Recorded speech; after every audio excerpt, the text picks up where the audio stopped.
Bienvenidos todos a este nuevo en vivo De Piel a Piel con Miriam Raquel.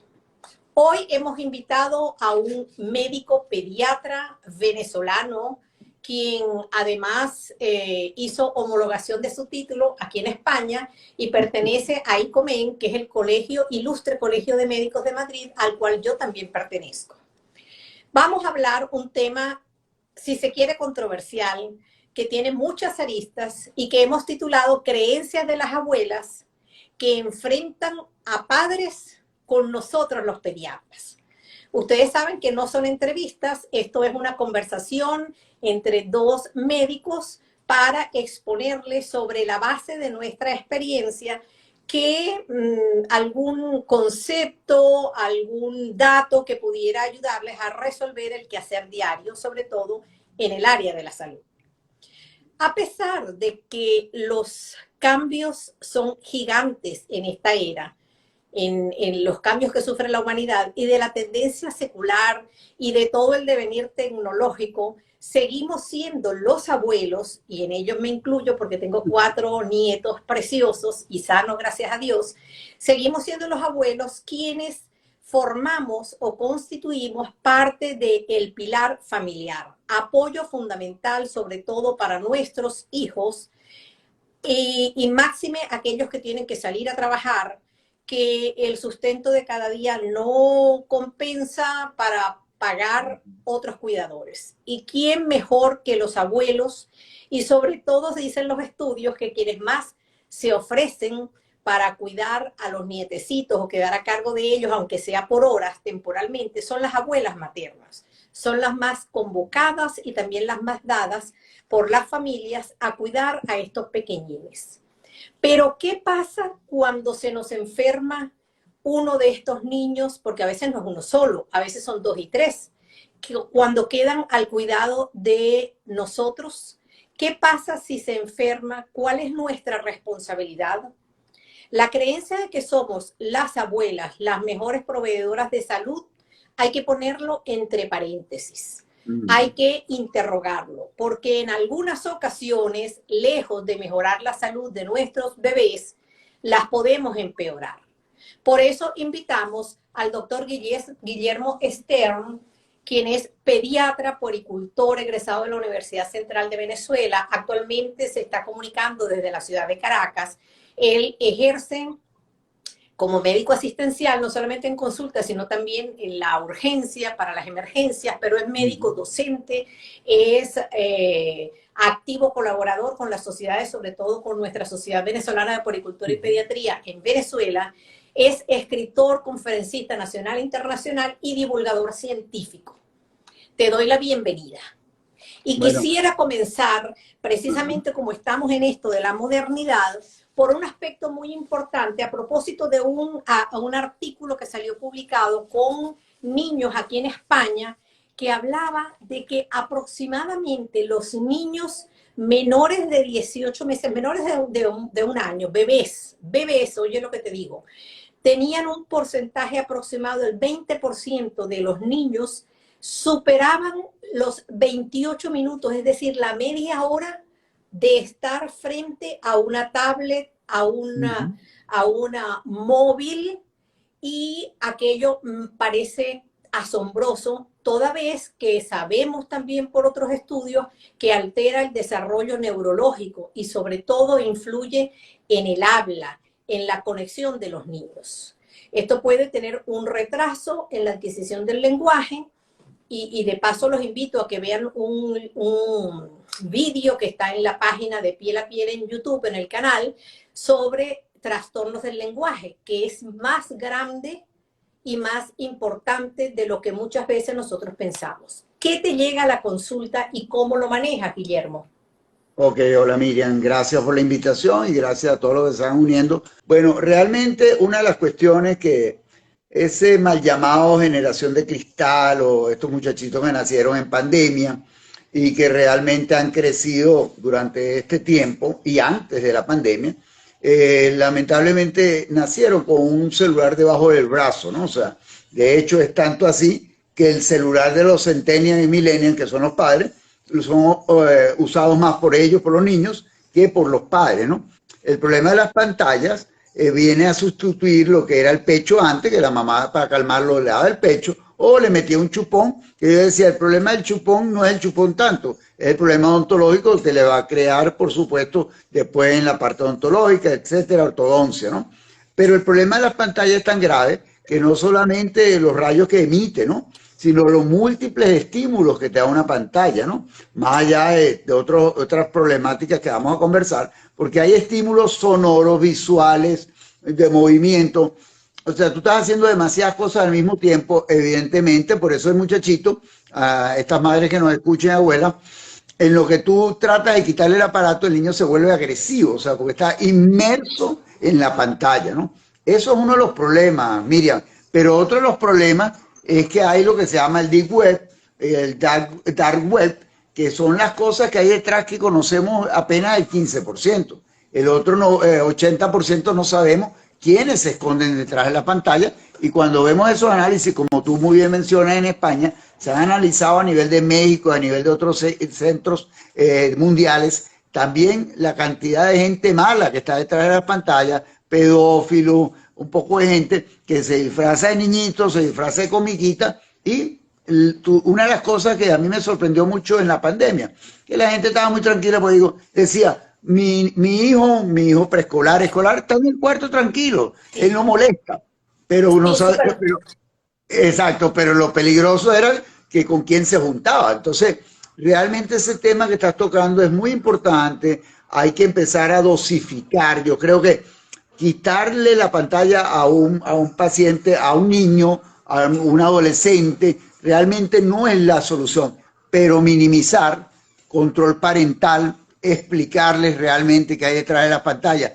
y tener ese control adecuado te va a ayudar a la higiene del sueño, porque muchas veces el muchacho son las 12 de la noche y todavía está con la pantalla y los padres durmiendo. Entonces creo que ese tema es muy interesante a propósito de ese estudio. Yo creo que hay que hacer entender a estos padres, sobre todo millennials, centennials, que son los que también nacieron en la generación digital, de que a los niños hay que dosificarles y evitamos muchos problemas de los que tú dices, trastornos del habla, trastornos en el neurodesarrollo, trastornos en la parte cognitiva. O sea, realmente cada día nos sorprendemos más, perdón, que estos niñitos dejan de hacer cosas por estar en las pantallas como tal. Y sobre todo en los menores de 2 años, yo diría nunca, no los expongan, porque precisamente es un niño que está comenzando a adquirir el desarrollo, como decías tú, no solamente del cerebral, sino también el movimiento, el levantarse. Entonces son niños que se quedan estáticos, incluso ya con malposición, porque ellos no dominan. No lo dominamos nosotros los adultos, pues menos ellos a la hora de tener el cuellito torcido en unas posiciones completamente anómalas. Pues seguimos con las abuelitas, sin desmedro de las mismas, porque yo también soy abuela y todos cometemos errores, y precisamente por eso invitamos a Guillermo para que nos hable de esa introducción de alimentos, de ese darle el pequeño bocadito que incluso en los países latinoamericanos, en Latinoamérica hay abuelas, hay padres que mastican, se meten el alimento en la boca como los pajaritos, lo mastican y luego se lo dan a los niños menores de 6 meses. Ojo, menores de 6 meses, cuando las conductas, la pediatría, la puericultura, lo que nos enseñan y lo que está comprobado por el desarrollo intestinal es que los niños deberían consumir solamente leche, y vemos cómo ofrecen algunos alimentos. ¿Qué te llega a ti a la consulta? ¿Cómo enfrentas eso con las madres? Porque si bien estamos hablando de que las abuelas se quedan al cuidado de los niños y entonces creen que los están haciendo bien o lo ven a lo mejor un poco delgado y no vamos a darle comida, eso, ¿cómo lo enfrentas tú desde tu consulta, Guillermo? Mira, a mí me encanta que me hayas invitado a este programa de hoy de las abuelas y las mamás, porque también es importante mamás y papás, ¿no? Sobre todo las abuelas maternas, que son las que más cuidan a sus nietos, ¿no? Hace unos cuantos años atrás, en el periódico El Nacional, el Cuerpo C, Cuerpo Científico del Nacional, a mí me entrevistaron a 2 páginas, curar como las abuelas o como los pediatras. O sea que las abuelas tienen su tratamiento específico y los pediatras tenemos el otro tratamiento. Entonces, muchas veces hay esa disyuntiva para esas madres que, ¿qué hago, doctor? Si usted me dice que le introduzca el baby led weaning o la forma convencional de alimentación a partir de los 6 meses y mi mamá me dice a mí que a los 3 meses había que darle jugo de naranja. Entonces, realmente, entonces son madres que a la larga están muy enredadas porque por lo general, acuérdate que en este momento, Miriam, la emancipación de las parejas es complicado de la casa de los padres. O viven con una familia o viven con la otra. Entonces, para evitar problemas mayores dentro de la casa, a veces tienen que aceptar cosas complicadas, ¿no? Entonces, realmente lo que tú comentas es muy importante y quiero aprovechar el tema de que hablaste de los menores de 6 meses. Menores de 6 meses son humanos, necesitan leche humana. La leche de vaca es para los becerritos, la leche humana es para los bebés, ¿ok? Eso vamos a, para que la gente entienda. Y ya después de los 6 meses, bueno, hay diferentes formas de alimentación. Ahí es donde las abuelas empiezan, que no lo llenan. Entonces la madre, que realmente necesita un estímulo adecuado para poder lactar, estar tranquila, estar agradada en esa simbiosis madre e hijo y madre. Evidentemente, si hay tantos distractores para la lactancia materna y hay tantas críticas, llega un momento que termina comprando una fórmula de vaca, de cualquiera de estas bonitas que salen unas garzas o salen cualquier cantidad de cosas, y le estás haciendo un daño al bebé. Y es importante que se entienda eso, ¿no? Entonces, como yo siempre les digo así a las madres y a las abuelas, nadie aprende a criar en hijo de otro, ¿no? Entonces, realmente son las experiencias, las vivencias que tienen estas jóvenes que hoy en día de 25 o 28 años tienen su bebé planificado. No estamos hablando del embarazo no planificado, que en Venezuela es terrible. A partir de los 11, 12 años hay embarazos en Venezuela. El embarazo precoz no deseado, ¿no? Pero en un embarazo deseado por una pareja y todo, realmente tenemos que planificar todo. Y de ahí también me gustaría mucho comentar de que por eso la evaluación, no solamente de los tetras, sino del pediatra prenatal, o sea, antes de nacer el bebé, para dar las indicaciones iniciales, para que esa mamá se vaya preparando con una información adecuada y no una información inadecuada. Pero también hay otro problema, Miriam. El tío Google es terrible, porque entonces va la abuela, va el pediatra y va el Google. Entonces, al final, esa pobre mamá que está empezando, que está nerviosa, que se deprime posembarazo, posparto, bueno, evidentemente hay demasiadas situaciones que la complican. Entonces yo siempre pienso que a las abuelas hay que darle su espacio, al pediatra hay que darle su espacio, y el espacio más grande es para la madre. O sea, y la madre tiene que ser respetada en su forma de crianza, como una crianza respetuosa, que sea como hoy mencionamos todos los días. Hay que respetar esa crianza por parte de mamá y por parte de hijo, y no meternos tanto. Y ese es uno de los problemas que vemos muy frecuentemente en la consulta, que prácticamente no dejan hablar a la mamá, la abuela habla. Entonces, ¿qué hago yo? Mire, señora, vamos a tratar de hablar con la mamá, con el papá, usted espera afuera y después yo le explico un poquito, porque son de verdad, pero son muy pocas las abuelas, ¿viste? Porque gracias a Dios, como tú dices, como tú eres una abuela moderna, las abuelas han aprendido mucho, y las abuelas no son las abuelas que de aquella época. A mantenerse en silencio. Esas consejos los vamos a dar al final porque no quiero dejar que se pase algo muy importante que tú dijiste, de lo que nosotros dábamos otrora. Mis hijos ya tienen 40 años y un poquitín más.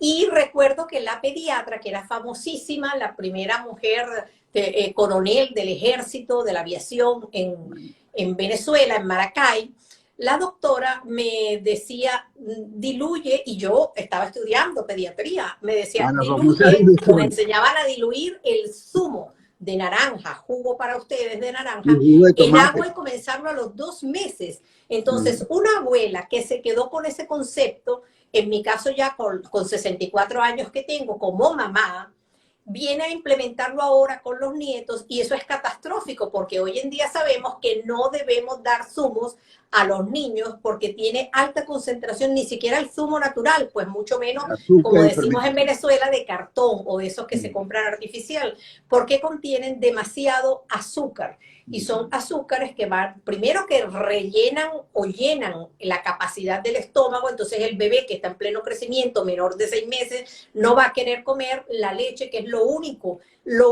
que debería entrar por la boca de su bebé. Bueno, pues vamos a pasar a otro punto bien importante que tiene que ver también con lo que ingresa por la boca.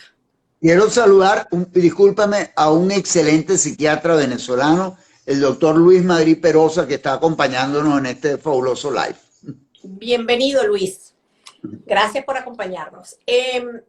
Seguimos con lo que ingresa por la boca. Es difícil entrar a cambiar creencias porque te contestan. Yo lo bebí y a mí no me pasó nada, doctora. Yo se lo di a todos mis hijos y no le pasó nada. Y ahí es donde está la idiosincrasia, no solamente con los productos, sino con los medicamentos, sino con los bebedizos.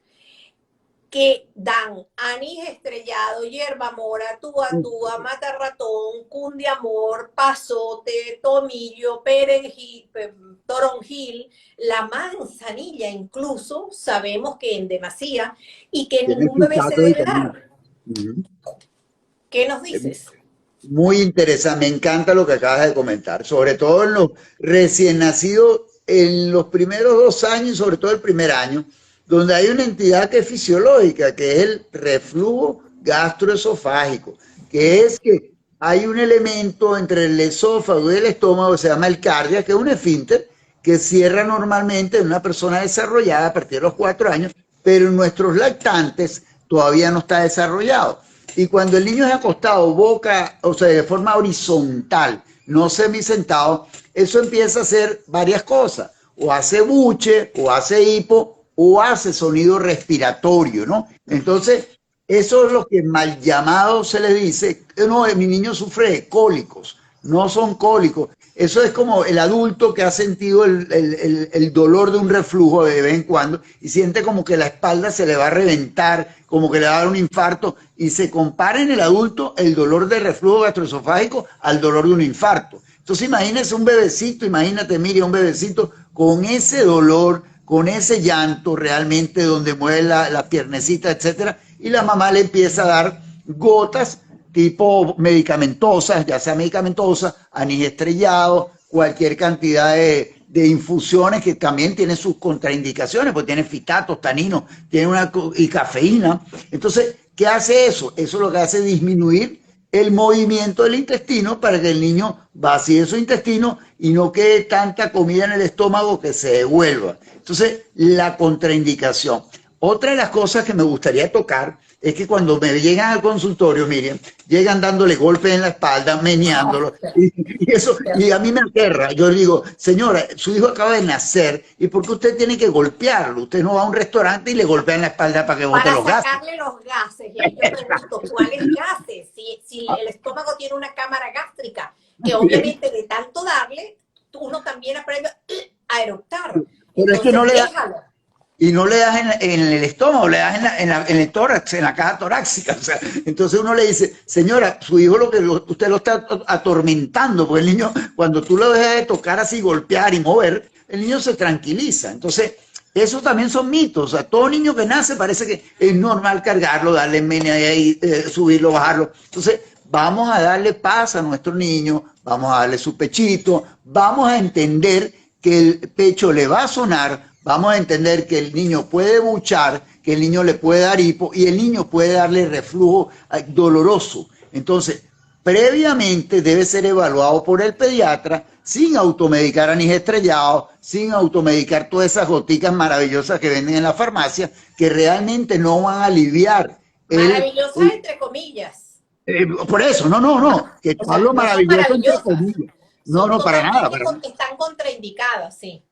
Por eso, pero las venden a venta libre. Entonces, ¿qué pasa? Al tú dejar de mover ese intestino para poder evacuar el niño y vaciar ese estómago rápido, cámara gástrica, entonces evidentemente alivias un ratico, pero después viene mayor el reflujo. Entonces, y eso te lo dice la mamá, doctor, yo leí tal cosa y se puso peor, porque después de eso viene entonces mayor cantidad de volumen gástrico, ¿no? Entonces es importante realmente que no automediquemos, que consultemos. Hoy en día se consulta vía online, vía presencial, domiciliaria, o sea, pero no se puede automedicar. Entonces hay cosas como tú lo comentas, que justamente en los primeros 6 meses y después durante la edad del lactante, el niño va a padecer y es fisiológico. Y no hay nada que se pueda hacer sino cambios posicionales, darle el pecho como de forma exclusiva para evitar justamente lo que son las alergias a la proteína de la vaca o la intolerancia al azúcar, que es la lactosa, que traen todas estas fórmulas maravillosamente infantiles, ¿no?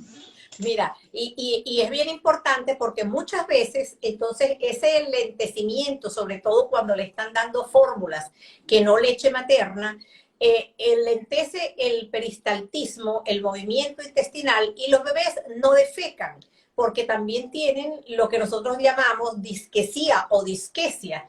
Y entonces el bebé, y los padres se desesperan y tú se lo explicas, pero parece ser que es mejor tocar en la puerta del médico de la puerta de al lado.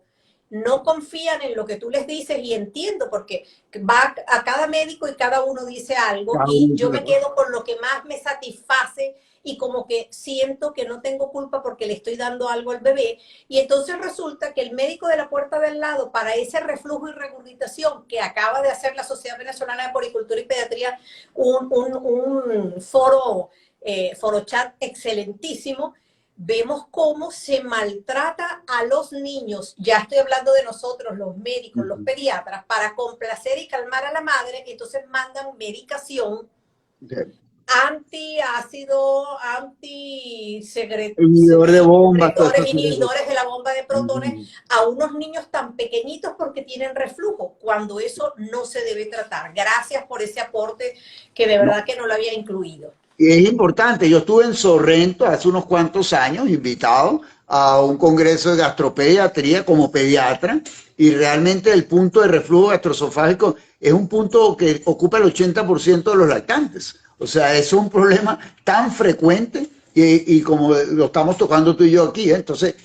y la otra cosa que me gustaría como agregar, que no sé si te pasa a ti también en España, el intrusismo que hay ahorita con las redes. O sea, cualquiera oye a alguien en las redes que se hace pasar por médico, coach, un poco de cosas, y realmente dígame la parte tuya dermatológica. Eso es terrible, la pobre piel aguantando de todo, igual que nuestros pacientes pediátricos. Eso Pero es tú terrorífico.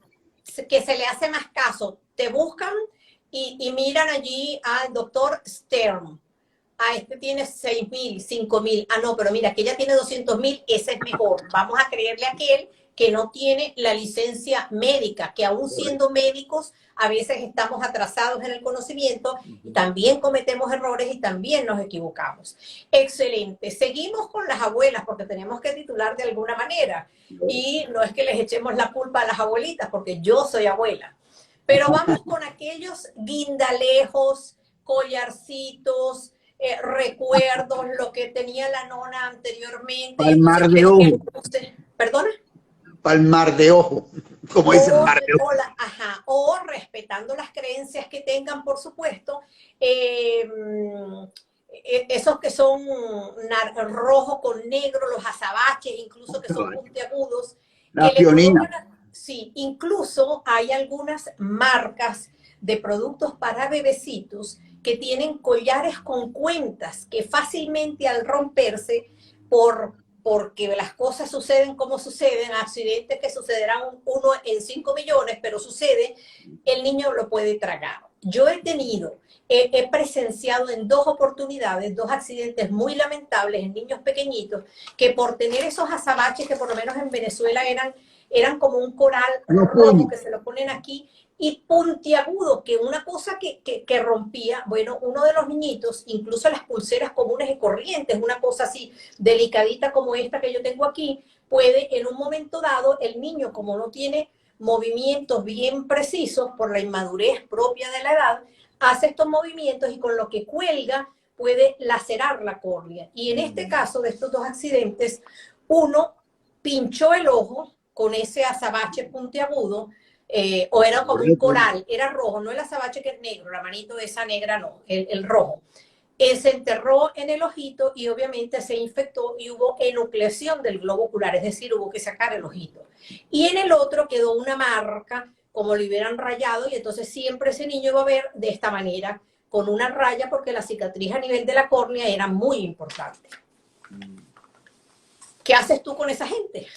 Con esas abuelitas, con esos padres.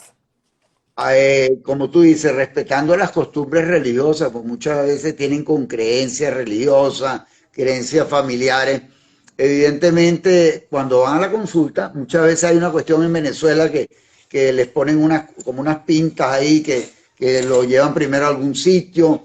Otras veces es la cuestión de que los cruzan como con unos hilos, etcétera, ahí que no sé si son aspectos religiosos, son aspectos, pero realmente como digo yo, el niño no está consciente de lo que le están haciendo y puede causar accidentes. Igual que cadenitas de bautizo, cuestiones pequeñitas ahí, es peligrosísimo. Se ahogan, se ahorcan, los pendientes, los zarcillitos. Los pendientes, exactamente. Entonces, uno lo que le recomienda realmente, mientras menos cosas usen, y hay una cuestión que no pasará en España, pero pasa en Venezuela. Mira, yo he tenido niñitos que llegan a la consulta lactantes que les reventaron el cuello para sacarle la cadenita cuando la madre lo llevaba. Entonces, o sea, no tientes al enemigo, pues, o sea, en esa otra parte también que es el niño que tiene una cuestión de oro y que se la regaló el padrino, pero resulta que es tentativo para también que pueda tener un accidente de este tipo, ¿no? Pero creo que lo más importante realmente, nada de estar cruzándolo, nada de estar, porque eso no va a mitigar realmente ningún tipo de mal de ojo, ni nada de esas cosas. O sea, yo como científico y tú como científica, evidentemente creemos en lo que vemos, en la evidencia. O sea, entonces, pero respetamos. O sea, yo siempre digo, yo respeto, pero el niño no sabe decir que no me gusta ponerme esto. Hay una cosa en Venezuela que pasa mucho, Miriam, los niñitos que le dejan los cabellos largos porque están cumpliendo una promesa. Esos niñitos, nadie les ha preguntado, ¿y a ti te gusta tener el pelo largo? O sea, que la penitencia la haga la mamá o el papá, pero no la hagan con el niño. Claro, no me quiero salir del tema, pero sí ocurre esas cosas que asumen como que el niño acepta lo que le quieren poner, pues. O en todo caso, cuando hablamos de los dijes, los pendientes, los collares, pues colócalos en una bolsita cosida en alguna parte de tu ropa o de la cabecera o en la pared de la habitación del niño, si quieres mantener tus creencias, porque ante eso, pues bueno, cada quien es libre y eso se respeta. Pero siempre prevalece la salud y la vida del menor, no correr el riesgo. Y hablando de cosas que colocamos, hay una muy importante. Yo la abuelita o yo el abuelo nos dejaron al bebecito, estamos en invierno, ya vamos a dormir y entonces este chico le ponemos, como se dice aquí, más capas que una cebolla. Lo embojotan. Lo embojotan y sobre todo para dormir.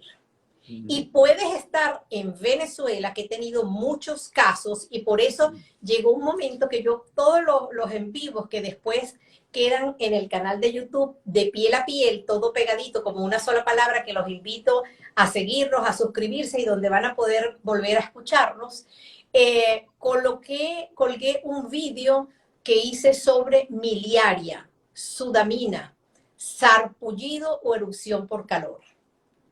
Es terrible ver cómo para que no cojan frío, entre comillas, que no es así, por la mollera o porque le sienten las manitos frías o los pies, los cubren con 7 capas y ellos andan en manga de camisa o sin mangas. Eso es cierto, eso es, bueno, eso viene inclusive no solamente con la parte climatológica, sino viene un niño con fiebre, ¿qué hacen? Embojotarlo. Y yo siempre doy el ejemplo muy sencillo a todas nuestras mami que nos están escuchando. O sea, si tú tienes un termo con agua hirviendo y lo tapas, el calor no se disipa. Si tú tienes un niño con fiebre muy elevada y lo envuelve, evidentemente el calor tampoco se va a disipar. ¿Cómo se disipa? Bueno, colocándole un antitérmico bioral, que indicado por su médico, colocarle medidas generales como es bañarlo en agua templada, para que el calor del cuerpo se vaya al agua, el agua se caliente y vuelva a colocar agua fresca, asimismo lociones hidratantes para que ir pasando la temperatura corporal a otro medio, el agua, las lociones, etcétera, ¿no? Pero entonces ese es el problema, o sea, se piensa que si lo arropas más, la fiebre va a sudarla, toda esa serie de cosas. Y Sí, realmente no es así. Hay que ponerlo fresco. eso es un dicho y entonces aparecen las erupciones por calor, ese sarpullido y entonces vienen, doctora, es que ha tenido fiebre. Resulta que son hipertermias o fiebres, elevaciones de la temperatura provocadas por la misma cantidad de capas. Lo normal que se dice es que si usted está en su ambiente, en su casa, y usted desnudo o tiene que desnudarse porque está haciendo tanto calor, pues su hijo está pasando por las mismas consecuencias. Y si es un bebé muy pequeñito, como No todavía está, termorregula, no termorregula. déjalo con su pañal. Los bebés no tienen por qué usar tampoco zapatos, ni escarpines, ni gorras, mucho menos en Venezuela. Por supuesto que en Venezuela tenemos nieve, tenemos nuestros Andes, tenemos frío, Pero con pero sector. usted adecúese cuando más una sola capa, más de la que usted esté usando o estén utilizando los adultos. Eso es así, eso es muy Y cierto. nombraste algo muy importante, que es la fiebre, que también tienen un vídeo que hice, por cierto, con el presidente de la Sociedad Española de Pediatría Extrahospitalaria de Atención Primaria, que es la sociedad a la cual yo pertenezco aquí en España, el doctor Cristóbal Coronel, y lo pueden ver también en la página de Piel a Piel, que se titula Fiebre. De fiebre ¿Qué hay mucho, hacer, pero qué hacer con aquellos que tienen fiebrefobia?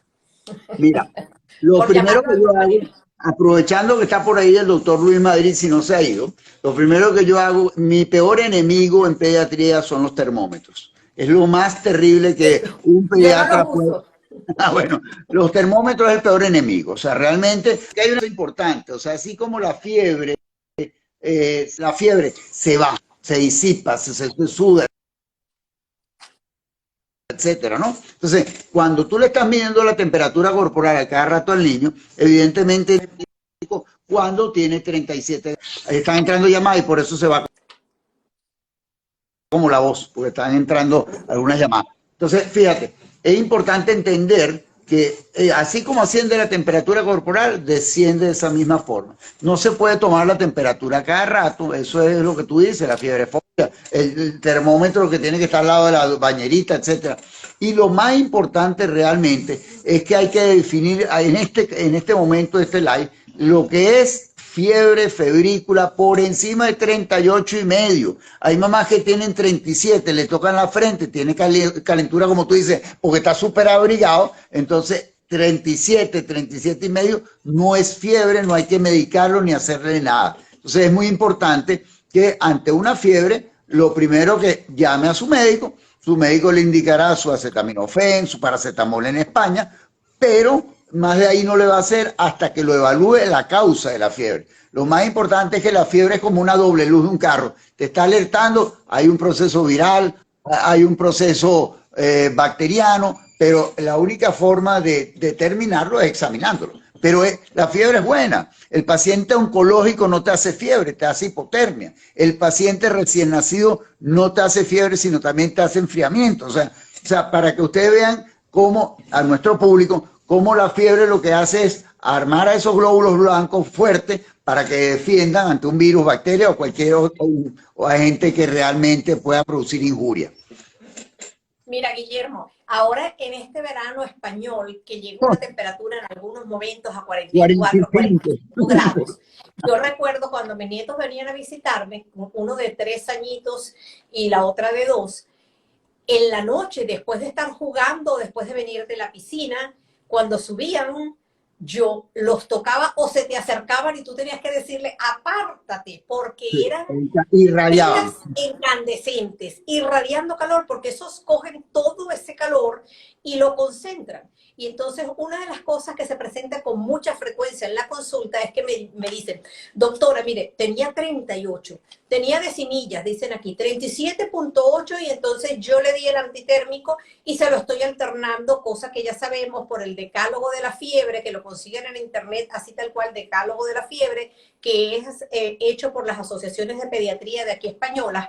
En ese decálogo de la fiebre se dice cómo y cuándo utilizar, y el primer no hacer en los congresos aquí del Ministerio de Salud en España el primer no hacer es no mezclar antitérmicos. Entonces la gente tiene la falsa creencia de que dando el antitérmico vas a prevenir que suba la temperatura, cosa que es completamente falso. O si lo dan con 37,5, 38, que va a bajar. No, el antitérmico que funciona aquí arriba no va a bajar sino medio grado, y eso si la temperatura está por encima, como les dijo el doctor Guillermo Stearns, por encima de 38,5. Si no, no va a funcionar, y no esperen maravillas enseguida. Entonces te contestan, pero doctora, yo se lo di, se lo alterné, se lo repetí a las 4 horas y le bajó, tenía 38,5 y le bajó a 36, o si no te dicen a 34,5, y ahí es donde tú quedas espantado. O sea, exacto, hay que enseñar, educar, pero la gente tiene que dejarse instruir, quererlo, porque muchas veces hablamos, nos expresamos y dame tu experiencia y no como que estamos contra la pared. Es mejor irte al médico de la puerta de al lado que sí te lo indica y te dice, sí, cómo no, yo los he visto, vienen con la referencia de urgencia, la referencia no, el informe de que estuvieron en urgencia, y está firmado y sellado por el médico. Darle antitérmico alternando cada 4 horas. Alternando y con donde abrimos la boca, algunos de nosotros los pediatras. Y es importante lo que tú señalas, porque muchos de estos medicamentos, hasta el paracetamol, puede ser hepatotóxico en dosis excesivas. O sea, y eso es importante que la gente sepa. O sea, todo medicamento tiene sus efectos adversos, sus efectos colaterales, y evidentemente puede generar problemas, ¿no? Entonces, hay que entender que si tú pones, por ejemplo, el acetaminofén o el paracetamol, después no lo puedes mezclar con ibuprofeno, con diclofenac, pero es que le meten de todo y el pobre riñón y el hígado tiene que metabolizar y tiene que excretar. Entonces es importante a la gente, yo siempre le explico, si usted le mete tantos medicamentos para la fiebre, que es un síntoma que está presentando y un signo que tú lo estás midiendo al niño, evidentemente lo que puede hacer es más daño que bien, porque no va a ser ni la primera ni la última vez que le da fiebre, ¿no? Eso también hay que aclarar. Guillermo, fíjate que hace poco escuché yo a nuestro amigo, profesor magnífico, el doctor Juan Félix García, quien fue durante muchísimo tiempo. Ese es mi padrino de promoción. Bueno, quien fue muchísimo tiempo jefe del servicio de infectología del Hospital José Manuel de los Ríos, famoso Hospital de Niños de Caracas, donde yo me formé, parte de mi formación como dermatólogo pediatra, e iba donde Juan Félix a sacarle fotos a los pacientes, que no nos llamaban para la interconsulta de dermatología pediátrica. Mira, no nos invitaban para hacer interconsulta porque ellos saben mucho más de piel que nosotros mismos. Pero yo me iba de curiosa, entre comillas, y tengo los mejores casos, entre comillas, porque son malos para los pacienticos y los familiares, pero unos casos que casi no se presentaban ni se veían en otra parte. Pero bueno, volviendo al tema, el doctor Juan Félix García presentó recientemente, este año, si mal no recuerdo, hace pocos meses, y eso debe estar colgado en YouTube, en alguno de los canales de la Sociedad de Pediatría, un caso con éxitos letales, es decir, muerte por ingesta de paracetamol, del acetaminofén en Caracas, hace poquito, en un niño. Hepatitis fulminante por paracetamol, así mismo. Y eso justamente por intoxicar a los pacientes y creer que realmente lo que estás haciendo es un bien, no, le estás haciendo daño. Y yo siempre se lo digo, o sea, y le dan las dosis máximas y se lo dan cada 4 horas y muchas veces alternado. Entonces es interesante el caso que Juan Félix presenta, así como los casos que nosotros hemos visto. Entonces, realmente, como siempre decirle a la mamá, mejor que haga fiebre, está manifestándote algo, y eso es justamente lo que el pediatra va a manejar. Y no darle tantos medicamentos para la fiebre, porque cuando te llega una emergencia, Miriam, uno entonces dice, ¿ha tenido fiebre? No. Ah, pero ¿por qué no ha tenido fiebre? Porque lo está medicando contra la fiebre y no sabes medir realmente la evolución, el curso de la enfermedad como tal, ¿no? Fíjate, también comentaste tú y hablaste sobre el chupete o chupón. Muchas veces las madres llegan a la consulta, el niñito tiene 2 o 3 años e ingresa con la boca ocluida por un chupete o chupón o chupa, como le llaman en los distintos países. Y no es la abuela ni la madre la que la que permite que el niño se exprese es el chupete. Y tú le preguntas y le hablas porque un niño ya a esa edad tiene que hablar y quieres no solamente ver el motivo que lo trajo a la consulta, sino escuchar la voz del niño y no puedes. Y cuando abre la boquita para ver, hacer el examen físico, encuentras la maloclusión dental, que los dientes están volados, como se dice, o están mal posicionados. Y de allí la importancia de eliminar el chupete, que si bien nos ayuda incluso para la muerte súbita del recién nacido, que ya saben que lo tienen que colocar boca arriba, pues nos pudiera ayudar momentáneamente, pero como decías tú antes, hay que eliminarlo ya al año de edad para evitar tener que recurrir al odontólogo. Pueden hacer sus preguntas, colocarlas aquí en la cajita con el signo de interrogación y tenemos varias preguntas. Manzanilla para lavar los ojos, Guillermo, ¿qué dices tú? Nada Yo que tengo ver. mi receta. Contraindicado por los oftalmólogos, nada que ver. Agua, solución fisiológica y más nada. Y llamar, por supuesto, al oftalmólogo o al pediatra, porque los ojos son dos. Y tú no sabes si es viral, por herpes, si es justamente bacteriano, o sea, cuando el ojo está rojito o es alérgico. O sea, entonces, lavarle los ojos con agüita normal, agüita preferiblemente no como en España que puedes usar el agua tranquila, o es potable, sino tratar de que la carita, la boquita y eso, o sea, yo siempre recomiendo la botella de 5 litros, estas aguas potables como tal, para que cuando lo bañes, en el momento que lo vas a bañar, esa agüita potable, y entonces le puedes lavar la carita y todo. Pero ni manzanilla, ni ninguna de esas cuestiones ahí que se usan para los ojos, que acostumbran a usar realmente para los ojitos. Entonces, manzanilla contraindicado totalmente. Desde hace muchísimo tiempo los oftalmólogos pediatras lo contraindican. Y otra cosa que veo y que me angustia, esta semana me llegó, la semana pasada, un recién nacido, lo traía el papá, 11 días, que había tenido su profilaxis, es decir, se había hecho prevención cuando nació para evitar la conjuntivitis gonocócica y por otras bacterias que están en el canal vaginal de la madre.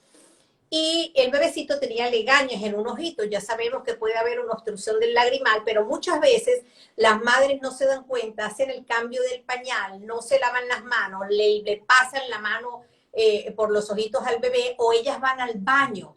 Recuerden que tienen que lavarse las manos antes de entrar al baño y después de salir. O tienen las uñas muy largas, usan uñas postizas con acrílicos y demás. Y entonces, y de paso, además de utilizar la manzanilla, entonces utilizan gasa. La gasa, aunque usted la compre, siempre tiende a soltar pelucitas, quedar la pelucita allí, que no la vemos. Y lo otro es que se automedican cremas en gotas oftálmicas con antibiótico o lamentablemente el pediatra se lo indica de primerito, sin tomar un gram, sin esperar a ver si hace un masaje ocular que hay que saberlo dar, o sea, son muchísimas gotas, o por la presión de la abuela que lleve al paciente y le diga, mira, es que manda el antibiótico. Entonces, son cosas bien importantes. Otra pregunta, dice, ¿la miel para procesos respiratorios o dolor de garganta?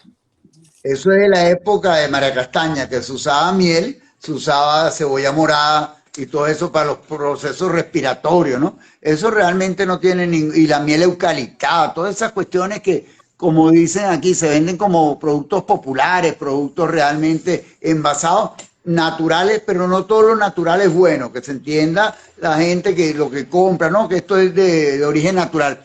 Tienen su problema y sus contraindicaciones. Realmente no se indica miel, no se indica ningún tipo de jarabe de esto con algunas, como diríamos, algunas hojas de alguna rama, etcétera, que lo venden, pero bastante, ¿no?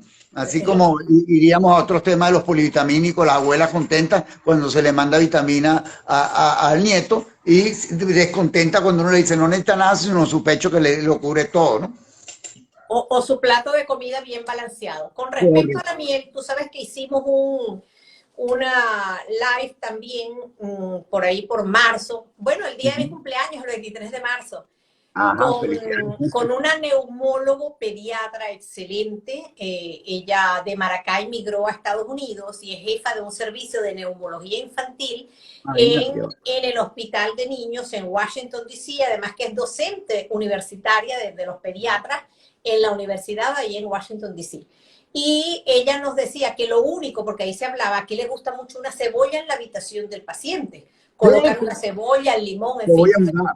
Sí, o utilizar algunos aerosoles o poner algunos y les encanta un nebulizador. Y la doctora, que también ese es un vídeo que tienen allí, consejos para procesos respiratorios en niños, lo tienen en el canal de YouTube de Piel a Piel, suscríbanse y síganos. Lo pueden ver, ella explicaba que nada de eso funciona, que los nebulizadores están completamente contraindicados, que si el niño Contraindicado. tiene el broncoespasmo, que utilice los aerosoles. Y decía Correcto. también que ni la cebolla, ni el perejil, ni el pimentón, ni nada de las ensaladas funciona, pero que hay un solo trabajo, o mejor dicho, hay una sola sustancia que es la miel pura, no esa eucaliptal ni la miel Sí, sacada de sí, la otras amiga partes, de ni pura, que es más combinado, que puede ser tóxico e incluso es demasiado azúcar, que sabes que al final va a transformarse en triglicéridos y en esos niños con hígado graso a posteriori, porque comen muchos azúcares, y adictiva. aunque sean naturales. Entonces ella decía que lo único para la tos, esa tos recalcitrante que no cede, que no se maneja, que no sabe con nada, pues hay trabajos publicados que un poquito de miel dosificada, no las cucharadas de miel, porque hay niños que también se ahogan con la miel y no se debe dar antes del año o los 2 años de edad por la Por la cuestión de posibilidad de alergia. infección. También hay cuestión de infección. Ajá, vamos a ver qué más preguntan. Los masajes con suavidad en el abdomen. Mira, a propósito de quien nos pregunta esto, llegó recientemente a la consulta que yo hago aquí en pediatría general con un 40 a 50% de pacientes con lesiones de piel. Y llegó, sí, como en todas partes, ¿sabes? Por eso nosotros hicimos La tanto piel habla. énfasis Yo y siempre digo la creamos piel. y creamos la Sociedad de Dermatología Pediátrica en Venezuela y el posgrado universitario de dermatología pediátrica, porque son muchos los pacientes que manifiestan, incluso la fiebre tiene manifestación en piel. Bueno, te decía que llegó un paciente a propósito de la pregunta y me decía, doctora, tiene muchos cólicos, un bebé de 2, 3 mesecitos, tiene muchos cólicos, pero lo estamos llevando al fisio. Aquí le dicen al fisio, al fisioterapeuta, ¿no? Y lo llevamos al fisio y pagan. Mira, pagan las sesiones para que les haga masajes. Y lo peor es, bueno, que lo haga uno que sabe hacer masajes, pues bueno, tranquilidad, un masajito no cae mal a nadie, ¿sabes?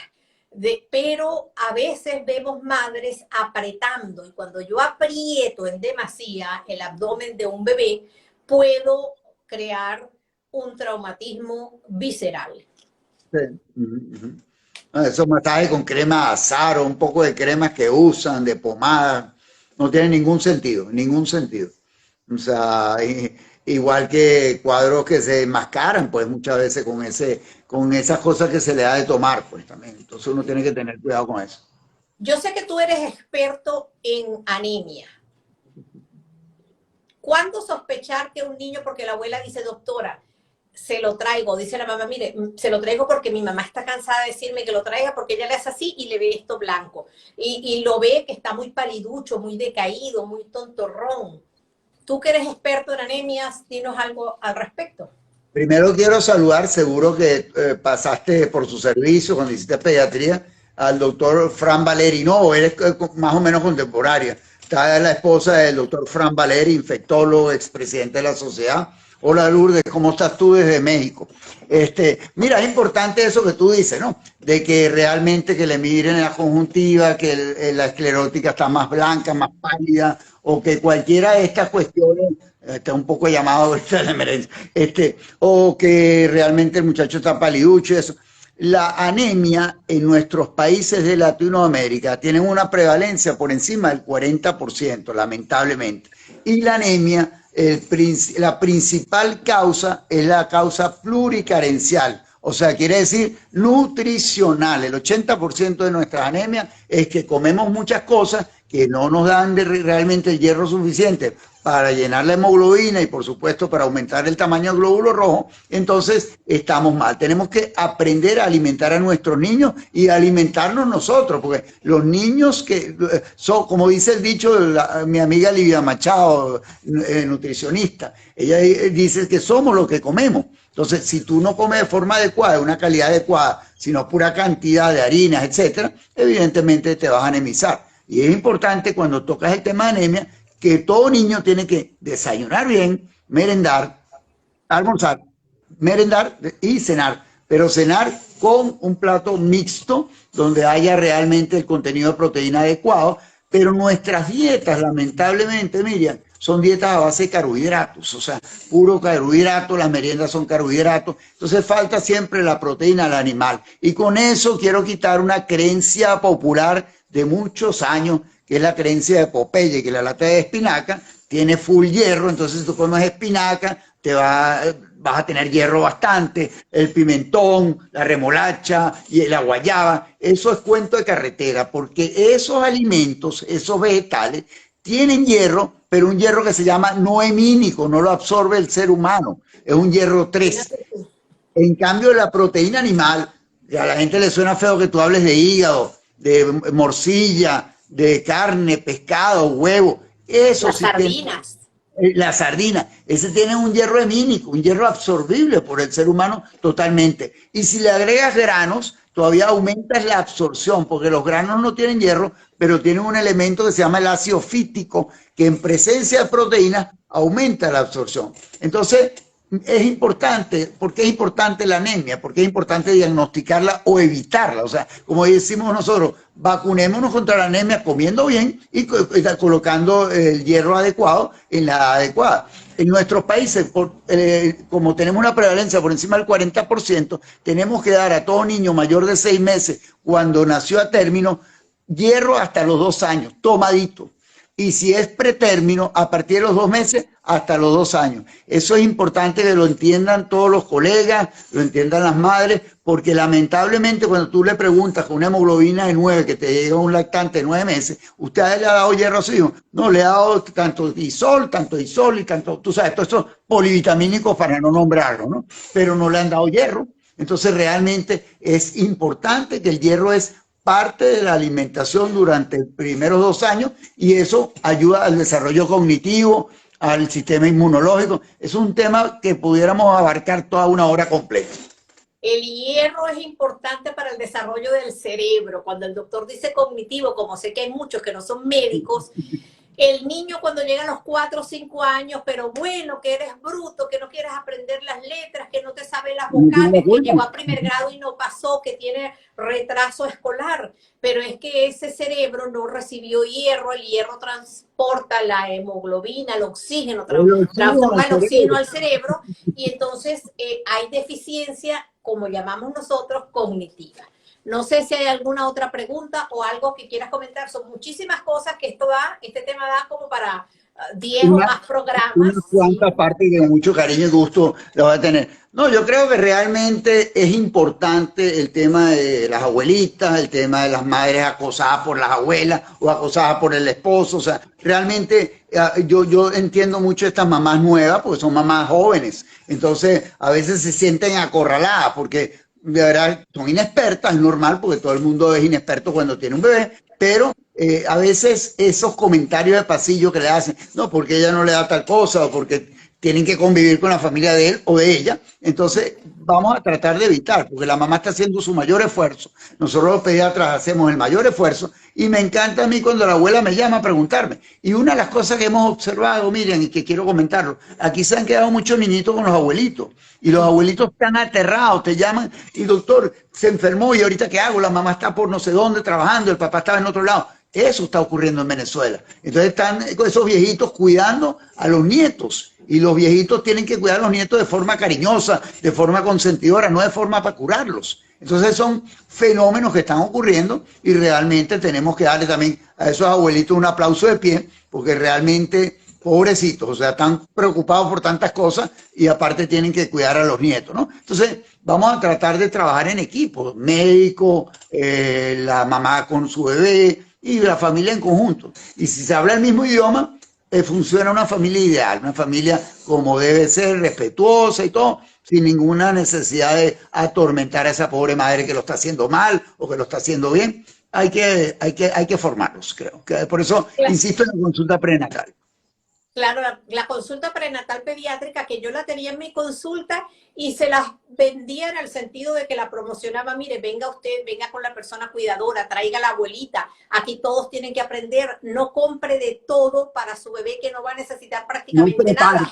Sí, sí, exacto. Pero mira, es difícil que vayan porque escuchan mejor el consejo o la promoción de lo que ven por internet. Y entonces, claro, cuidar nietos, pues por supuesto que es un acto muy gratificante, es muy placentero, pero ojo con la toma de decisiones, porque si un niño se cae, o se le cae al padre o a la madre, o se tropieza, o tropezó con la pared y en la esquina y se abrió un huequito, tiene una herida o tiene un hematoma, hay un susto, hay todo, pero no pasa nada. Pero cuidadito si es la abuela o la otra persona, la cuidadora, o fue en la guardería, porque entonces inmediatamente empiezan las culpas, no con todas las personas, pero es generalmente lo que sucede. Entonces no olviden pedir siempre el apoyo de su pediatra.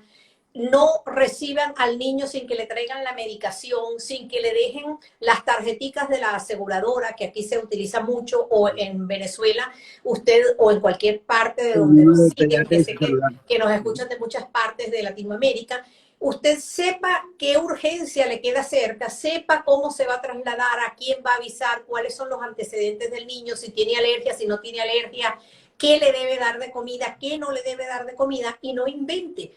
Ríjase y póngase de acuerdo con el padre y con la madre para que todos actuemos en conjunto con nosotros, sus pediatras, actuemos de una manera, ¿cómo se dice? Homogénea, de una sola forma, ¿vale? Sí, tenga a la mano el teléfono de su médico, que eso es una maravilla, y no abuse tampoco. Aquí todo el mundo contesta. Sí, y no abuse tampoco, porque muchas veces llaman para algo que no necesitan. Tiene 2 semanas. Me encantó, me fascinó todo lo que dijiste. Yo espero que les sirva a nuestros abuelos, a nuestros padres, a todos los que de alguna u otra forma atienden. Dice Rositas, tener un buen pediatra es indispensable, por supuesto que sí. Incluso para nosotros, porque yo soy abuela, soy pediatra, soy dermatólogo pediatra, pero mis niños yo no los veo. Ellos tienen su pediatra. Porque ellos tienen su pediatra, que es una muy buena pediatra, Blancanieves Rodríguez Plasencia, de Caracas. ¿Ella también en España? Sí, mi amiga de la infancia. Mañana nos vamos de viaje, por cierto, ya verán los en vivos que vamos a hacer por allí alrededor del mundo. Y no me queda más que agradecerte enormemente, desearte lo mejor del mundo para ti, para tus pacientes, que nuestros pacienticos se curen a pesar de nosotros. Un abrazo y que Dios los bendiga. No olviden ver este vídeo y todos los que le he comentado en el canal de YouTube de Piel a Piel, y sigan al doctor en su Instagram, DRDoctor Stearns 50. De todas formas, arriba donde dice el título, ven que está el doctor y lo pueden seguir allí mismo. Bueno, muchas gracias. Chao, un abrazo y un placer. Gracias a todos ustedes por conectarse. Gracias, Miriam. Gracias a todos. Gracias, Guillermo. Igual. Me voy.